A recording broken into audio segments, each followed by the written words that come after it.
Vivemos num país que tem, pela força também da qualidade do jornalismo, que se tem praticado ao longo das décadas, grandes fotojornalistas, alguns dos melhores fotojornalistas contemporâneos mesmo a nível europeu, eu sei do que falo, é uma realidade que tenho vindo a observar, e gostaria de destacar, em primeiro lugar, com a chancela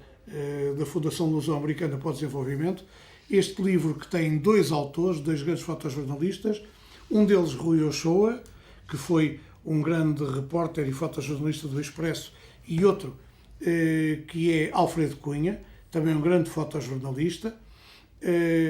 que tem continuado a mostrar o seu talento em vários livros e álbuns que tem vindo a publicar. Este livro tem duas capas, duas fachadas, dois rostos, chama-se América, América, e são as fotografias de Rui Ochoa e Alfredo Cunha sobre a realidade americana, a realidade urbana, sobre o seu cotidiano, sobre as ruas, sobre os transportes, sobre o cotidiano, sobre o convívio, sobre a convivialidade, sobre a maneira de estar com os outros no universo próprio que a fotografia tantas vezes apanha, conseguindo sondar aquilo que está na zona mais profunda do espírito humano. Um livro magnífico, com magníficas fotografias. De um dos autores, eu gostaria de destacar também a publicação agora de um álbum excelente de Alfredo Cunha sobre a Guiné-Bissau, 1974, com fotografias magistrais sobre uma realidade étnica, social, humana, política, geográfica, sobre uma demografia que ainda existe, naturalmente com as transformações que as tecnologias e a própria transformação social, económica e cultural do mundo implica, mas que mostra o talento de Alfredo Cunha como um dos grandes fotojornalistas portugueses contemporâneos. Livros que vale a pena ter, ver e dar a ver, porque são livros para partilhar. Uma das vantagens do fotojornalismo publicado é precisamente a possibilidade de nós partilharmos, darmos a ver a outros aquilo que nós vemos e fazer convergir a nossa opinião, o nosso gosto, a nossa sensibilidade em fotografias que desencadeiam sempre reações diferentes e complementares. Um dos sinais da qualidade do fotojornalismo é o livro, o álbum A Cerimónia do Adeus, que antologia e consagra as fotografias do funeral de Estado de Mário Soares, portanto visto pelos fotógrafos. Tem esta versão de texto em inglês, que lhe permite chamar também Farewell Ceremony.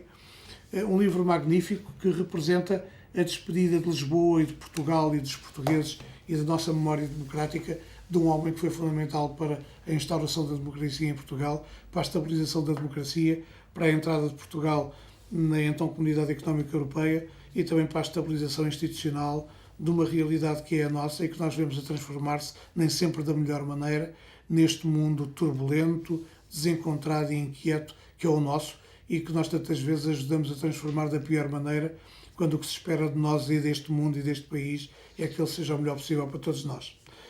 Um destaque merecido vai também para o tipo de livro que às vezes passa despercebido, por razões que se compreendem. É um almanaque português, é uma edição da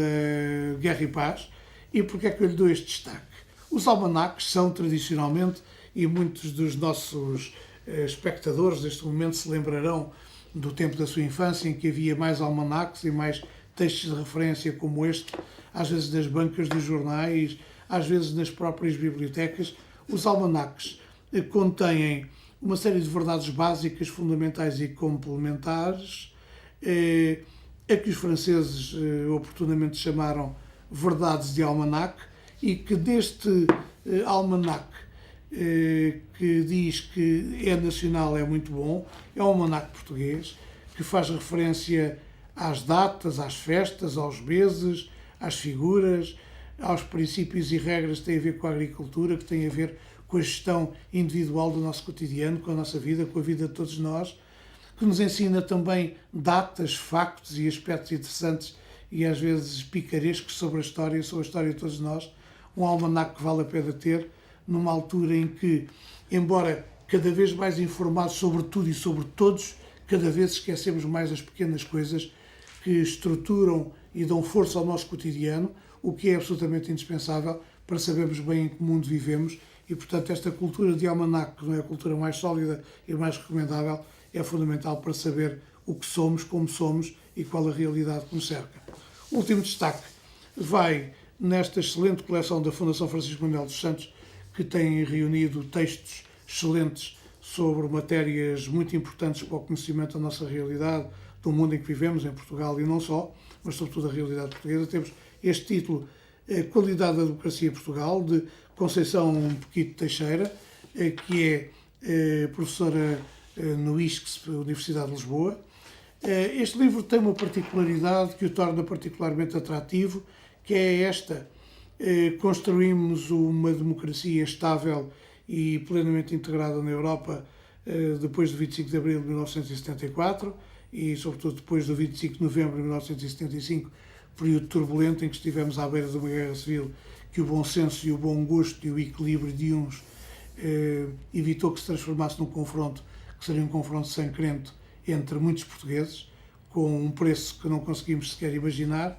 E hoje assistimos, naturalmente, com preocupação e com perplexidade, ao facto de ser cada vez maior o número daqueles que se interrogam sobre a qualidade, a profundidade e a sustentabilidade da democracia portuguesa, porque é que eles deixam de acreditar nas instituições e na democracia.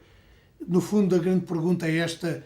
para cada um de nós e para aqueles que me estão a ver neste momento, é: o que esperam os portugueses da democracia? O que é que a democracia pode dar mais aos portugueses? O que nos faz lembrar também a frase que um dia disse John Fitzgerald Kennedy, no seu único mandato, algum tempo antes de ter sido assassinado em Dallas, no Texas: não é preciso perguntar o que Portugal e a democracia devem fazer por nós, vale a pena perguntar o que é que nós devemos fazer por Portugal e pela democracia, para que eles sejam cada vez melhores e nos deem a nós, aos nossos filhos e netos, a qualidade de vida coletiva que todos merecemos. O que esperamos da democracia, o que queremos da democracia e o que é que a democracia nos pode dar se nós, individualmente, também no plano ético, no plano da intervenção, no plano da compreensão da realidade, contribuirmos para que ela se requalifique, se valorize, se universalize e que, valorizando sempre a língua portuguesa, seja um instrumento de comunicação, de convergência e de compreensão do mundo neste tempo conturbado e tão pouco solidário. A não perder.